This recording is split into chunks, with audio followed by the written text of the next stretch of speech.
লুটলাট করতেছেন, ঘর বাড়ি জ্বালাইতেছেন, মানুষ থেকে হাজার হাজার টাকা নিয়ে যাইতেছেন, আত্মসাৎ করতেছেন, একজনকে আরেকজন হত্যা করতেছেন, এগুলা বন্ধ করেন। আপনারাও ভালো হয়ে যান, ইনশাআল্লাহ সব আল্লাহ তাআলার পক্ষ থেকে হবে।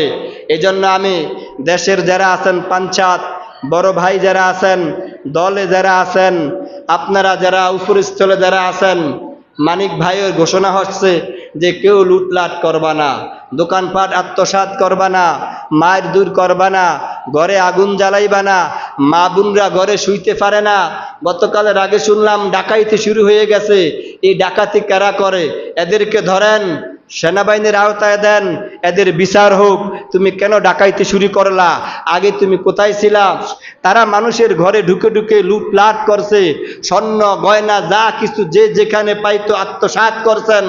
আমি আপনাদেরকে বলবো ভাইজান, আমার মহল্লায় যারা আছে একজনের উপরও যাতে স্টেম রোলার না চলে।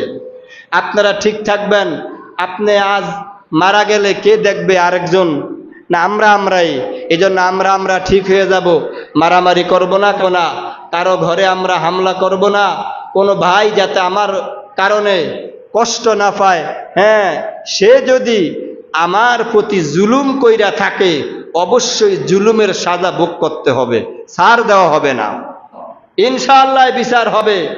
আমরা ভালো হয়ে যাই, আমরা কখনো কল্পনা করি না, কিন্তু আল্লাহ তাআলা তৈরন আবাবিল, এই আবাবিল পাখি পাঠাইয়া দিয়া আমাদেরকে আবার মুক্ত আসমানের নিচে আল্লাহ তাআলা কিছু কথা বলার সুযোগ করে দিয়েছেন, ভালো মতন চলাফেরার সুযোগ করে দিয়েছেন। এই জন্য আমরা মন থেকে, অন্তর থেকে আল্লাহ তাআলার শুকরিয়া আদায় করি, আলহামদুলিল্লাহ। যে সমস্ত সাদাবাজি করেছিল, গতকালকেও দেখলাম একটারে টানে হইছে ফিডা, সদরঘাট যাওয়া যাইতো না, ব্যাগ নিয়া সাদা দেওয়ান লাগতে হয় করে 500 টাকা। আর যদি বিদেশি প্যাসেঞ্জার পাইতো তত কোনো কথাই নাই।